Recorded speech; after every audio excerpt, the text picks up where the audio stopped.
how did the Covenant originally form, and who were the main leaders, the founders, such as the very first prophet, ever come to be, and their demise? We have brand new Halo lore to unpack straight from a new Halo Encyclopedia, summarized and broken down here today. So guys, be sure to smash that like button blue and subscribe. Join me on the great journey of following Halo for over 10 years. Let's get into it. Led by a mighty arbiter, the Sankili resisted our entreatment with ruthless force, leading to decades of war. So yeah, I'm mixing things up once again. I haven't done Halo lore in a pretty long time, so if y'all want more of this, let me know down in the comment section below. In the recent Halo Encyclopedia, we were given large doses of brand new Halo information building upon existing lore, in which we're going to recap some stuff with the new information baked into it. So the Covenant's upbringing, this was actually called the War of Beginnings, aka the Sanchayam and Sankili War, or the First Age of Conflict. So the Sanchayam, who had begun their holy journey around 2100 BCE, ran into the Sankili almost 1,000 years later in 938 BCE, which I find always so interesting, that the Sanchayam have already been on this journey for 1,000 years, right? Both civilizations actually, at this point, worshipped foreigner technology by the time they found the Sankili. When they had a difference of opinion on what the foreigner technology meant to them and how they could use it, to the Sanchayam, exploiting and using this technology was fair game, and to the elites, that was heresy. Trouble started, and with the upper hand already, the Sanchayam, equipped with the Dreadnought, was able to obliterate their colonies, and the elites became increasingly cornered up to on Sankilios. Thankfully, we have footage of some of this stuff happening from Halo 2 Anniversary's terminals. The war eventually led to a stalemate, and a notable event here is shortly after the Sankili were able to infiltrate the Dreadnought, this was a massive turning point, at least for a moment, right? They managed to kill thousands of Shayam. However, the assault would be neutralized with a swift counterattack, and this proved that the Sanchayam were not invincible. This really helped the morale of the Sankili, and I think ultimately hurt the Sanchayam's morale as well. 62 years since the beginning of the war, until the elites eventually were cornered on their planet, Sankilios, their last planet. They had no choice but to give up their core principles, which started the war in the first place, and actually end up using foreigner technology for their weapons, warships, and armor designs for survival purposes, because they thought they might be wiped out by the Sanchayam. So Orlom, the father of the Pelisar, the Strident, now this is new stuff, was the first to advocate the careful reverse engineering of their own found foreigner artifacts, believing it was their only way of survival and fending off the Sanchayam.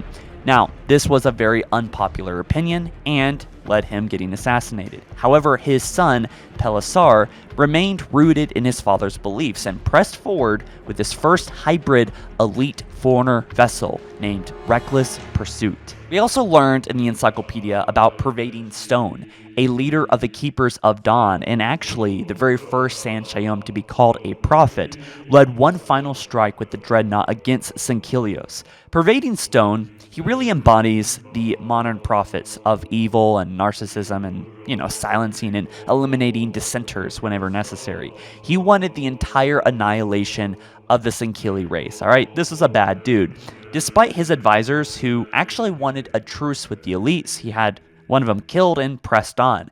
Another Keeper of the Dawn, Breaking Shadow, as well as Ushering Dust, wanted peace with the elites, especially since the elites were now using foreigner weapons against the Keyship, and basically the Shayam stopped having fun here. Anyway, this huge douchebag, Pervading Stone, he's actually the first prophet ever, decided to press on the attack, even ordering the assassination against Ushering Dust.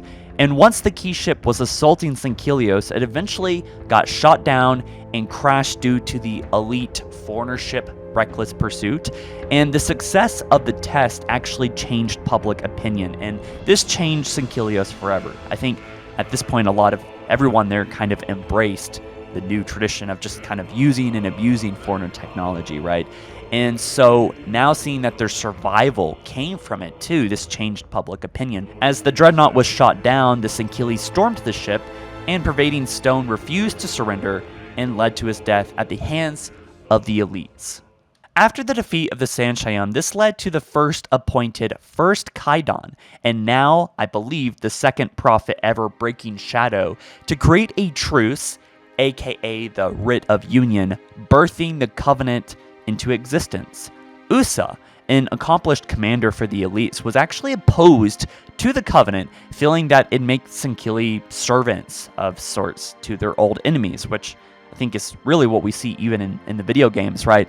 So this guy is Kaidan of Refuge. He took his followers and fled to the now powerful Covenant Empire to a shield world 0673 that'd be called Refuge. Now, some of y'all might know about this story, but well, anyway, sometime later, the Prophet of Inner Conviction, one of the first prophets of the Covenant, aka High Lord McKin, dedicated his life to studying and understanding his people's history and their connection to the foreigners. McKin was actually tasked with finding Usa and his rebellion, and Usa actually planned to strike back against the Covenant. However, upon discovering the rebels when their base was found on Refuge, in which, by the way, Refuge was given up by a traitor, the Prophet offered them to surrender. When the Covenant came to stomp out the rebellion, Usa actually worked with the Shield World's monitor to fake a self-destruct, of which made it appear as a mass suicide.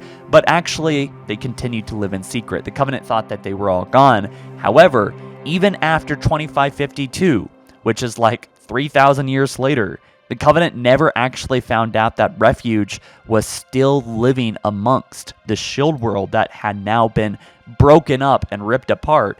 But pretty interesting story. I thought that I would throw that in there. And also, I think McKin's also some brand new lore for us too.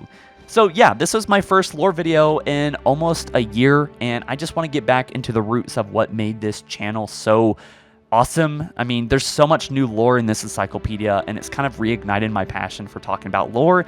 And with Halo the way it is, it just makes too much sense not to go back into lore and just learn more about this stuff. So you guys let me know down in the comment section below if you want more lore videos. Be sure to subscribe too, because I'm going to be working on some fun animations here as well. And yeah, thank you guys so much for the support and love, and I'll catch you in the next one soon. Peace.